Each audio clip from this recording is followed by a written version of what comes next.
మేము అధికారంలోకి వస్తే ఇంటింటికి 24 గంటల నీళ్ళట. ఒరే ఆల్రెడీ నీళ్ళు ఇచ్చిరు కదా, మీరు మిషన్ భగీరథ పెడితిరి, ఇంటింటికి నీళ్ళు ఇస్తిరి, ఓట్లు అడగను అని ప్రతి ఇంటికి నీళ్ళు ఇవ్వకపోతే ఓట్లు అడగను అని చెప్తిరి. ఇక మీరు మొత్తం నీళ్ళన్ని ఇస్తిరి, ఓటు అడిగితిరి, ఓడిపోతిరి. ఎందుకు ఓడిపోయారు? ఇవ్వలేదనే కదా మీరు ఓడిపోయింది.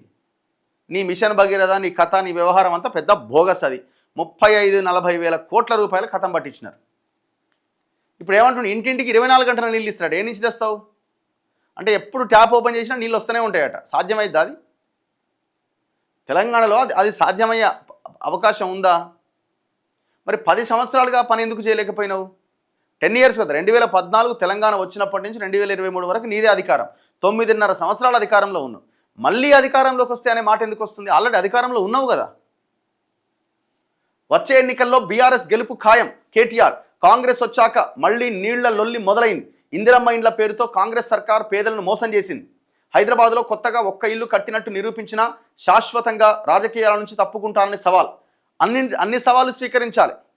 నువ్వు కట్టిన డబుల్ బెడ్రూమ్ ఇండ్లు ఎన్నేళ్ళు ఉంటాయో కూడా చెప్పాలి. ఎంతమందికి ఇచ్చినావో చెప్పాలి. వాటి నాణ్యత ఏందో చెప్పాలి. వాటి క్వాలిటీ ఏందో చెప్పాలి. అందులో ఉన్న ప్రజల్ని మీరు వెళ్ళి అడగాలి, ఈ ఇల్లు బాగుందా అమ్మా ఏందని. మీరు ఆ గడప కూడా దాటరు. మీరు మళ్ళీ రిటర్న్ వస్తే అడగండి. మీరు నువ్వు మోసమే, ఇల్లు మోసమే. ఇల్లు ఏం కట్టలే, నువ్వు కట్టింది కూడా ఏం లేదు. ఏముందాడా? వచ్చే ఎన్నికల్లో బీఆర్ఎస్ గెలుపు ఖాయమట. ఎవరు చెప్పారు నాయన? రాత్రి కలవడ్డదా? మీ నాయకుడు ఏడుండు? 2.5 సంవత్సరాలుగా బీఆర్ఎస్ పార్టీ శాసనసభాపక్ష నాయకుడు, ప్రధాన ప్రతిపక్ష నాయకుడు కనీసం బయటికి రాలే. ఓన్లీ పార్టీ మీటింగ్లలో ఇట్లా వస్తుండే, అట్లా పోతుండు, మాట్లాడుతుండు, అవతల పడుతుండు. మళ్ళా బయటికి వెళ్తలేడు. ప్రధాన ప్రతిపక్ష నాయకుడు బయటికి రాకుండా, ఏ ఆందోళన చేయకుండా, దేని మీద రెస్పాండ్ కాకుండా, జనాలే పిలిచి రా నాయనను బయటికి రా అని చెప్పి బయటికి తీసుకొచ్చి దండేసి పట్టు వస్త్రాలు సమర్పించి నీకు ఓటేస్తారా? ఎట్లా పాసిబుల్ అవుతుంది? జనం అంతా పిచ్చోళ్ళ? మీ పోరాటం ఏది? నిన్ను చూసి ఓటేయాలి ఇక తెలంగాణ ప్రజలు. ఇక అంతకు మించిన ఇక నాకు తెలిసి జీవితకాలంలో చేసిన మహాపాపం అవుతుంది నీకు ఓటేస్తే. నువ్వు ముఖ్యమంత్రి అవుతా అని కనుక నువ్వు ఎలక్షన్లకు పోతే మీ పార్టీ అభ్యర్థులకి డిపాజిట్లు వస్తే అడగండి. మరి ఎందుకు అర్థమైతలేదో మీకు? ఎందుకంటే మీరు చేసిన పాపాలు అట్లున్నాయి 9.5 సంవత్సరాలుగా. ఆ పాపాలని ముట్టుకునే పరిస్థితి వస్తుందేమో అని రేవంత్ రెడ్డితో మీరు కాంప్రమైజ్ అయ్యారు. కేంద్రంలో ఉన్న బీజేపీతో కాంప్రమైజ్ అయ్యారు.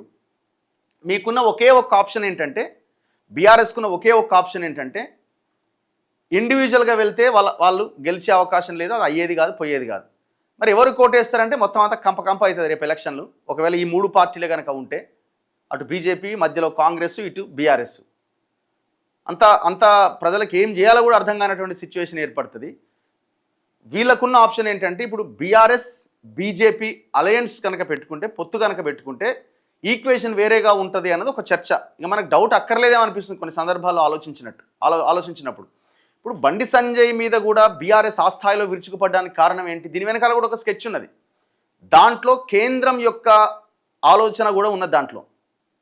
ఎందుకంటే ఏ మాట కామాట బీఆర్ఎస్ అధికారంలో ఉన్నప్పుడు బండి సంజయ్ బీఆర్ఎస్ని భయంకరంగా కార్నర్ చేసిండు. అండ్ బండి సంజయ్కున్న కోపం ఏంది? ఆనాడు బండి సంజయ్ అధ్యక్ష పదవి పోవడానికి ప్రధానమైన కారణం బీఆర్ఎస్ బీజేపీతో కలిసి అక్కడ కేంద్రం నాయకులతో మాట్లాడి, ఈయనుంటే ఇబ్బంది అవుతుంది, మీరు పూర్తి స్థాయిలో అధికారంలోకి రారు, ఇక్కడ మాకు ఇబ్బంది అవుతుందని చెప్పి అక్కడ హైకమాండ్ నాయకులతో మాట్లాడి, కొంతమందితో మాట్లాడి డబ్బులు ఇచ్చి ఆయన అధ్యక్ష పదవి కూడా బీకిరు. బండి సంజయ్కి వీళ్ళ మీద అందుకే అంత కోపం. సో ఆయన వీళ్ళని వదిలిపెడతలేడు, నువ్వు మా మీద పడతావా అని వీళ్ళు మొన్న దొరికిందే సందని కుమ్మి పడేసినారు. ఎవరు? వాళ్ళ అబ్బాయి, వాళ్ళ కొడుకు ఈ పోక్సో కేసు నమోదైనప్పుడు. అసలు మామూలుగా బీఆర్ఎస్ విరుచుకుపడలే కదా.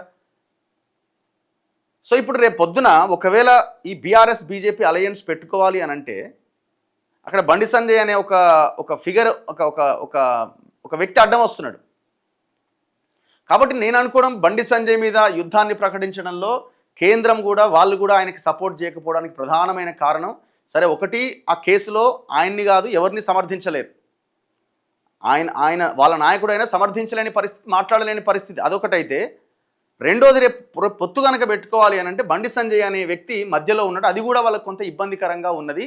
కాబట్టి రేపు రాబోయే రోజుల్లో ఏదైనా జరగవచ్చు. ఈక్వేషన్స్ చాలా డిఫరెంట్గా ఉంటాయి.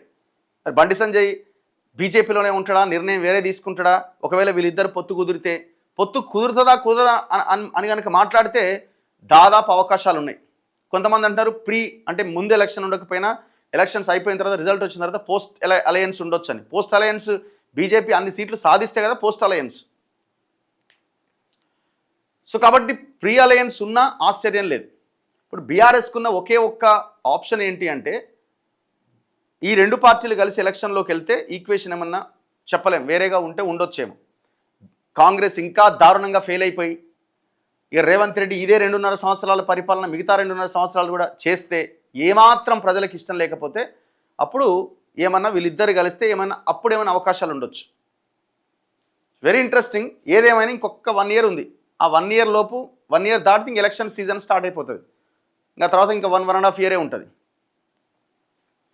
సో చాలా డిఫరెంట్ ఈక్వేషన్స్ ఉన్నాయి. చూద్దాం ఏం జరుగుద్దో. కానీ ఇక్కడ ఏమైపోయిందంటే కేటీఆర్ ముఖం కష్టం. ఎందుకంటే అసలు ఈయన ఏ రకంగా కూడా ఈయన ముఖ్యమంత్రి అభ్యర్థి అంటే ప్రజలు యాక్సెప్ట్ చేసే పరిస్థితి లేదు. రేవంత్ రెడ్డి అంటుండే ఈయనే ఉండాలి నాకని ఆయన అనుకుంటుండు. ఆయన ఉంటేనే నాకు సేఫ్, నేను మళ్ళీ అధికారంలోకి వస్తా. బీఆర్ఎస్ ఎట్లాగో లేస్తలేదు, బీజేపీ పని గంతే ఉంది, ఇక నేనే ముఖ్యమంత్రి అవుతాను అనుకుంటున్నాడు. 2018లో కేసీఆర్ వేసిన ప్లాన్ కూడా ఇదే. కాంగ్రెస్ నాయకులతో కుమ్మక్క అయిపోయి ఒకరిద్దరు నాయకులతో చంద్రబాబును ముందు పెట్టి కొట్టిపడేసిన ఎలక్షన్. లేకపోతే అప్పుడు ఆయనకి అంత ఈజీ ఛాన్స్ ఏం లేదు. ఓన్లీ చంద్రబాబు నాయుడు ముందు పెట్టి ఎలక్షన్ కొట్టేసింది. ఇప్పుడు రేవంత్ రెడ్డి కూడా అదే టైప్ ఆఫ్ ప్లాన్లో ఉన్నాడు. బీఆర్ఎస్ని లేపొద్దు, కవితను ముందు పెట్టిండు, ఆ పార్టీ లేవకుండా. ఇంకోవైపున బీజేపీ పరిస్థితి కాదు, వాళ్ళే చేసుకుంటున్నారు.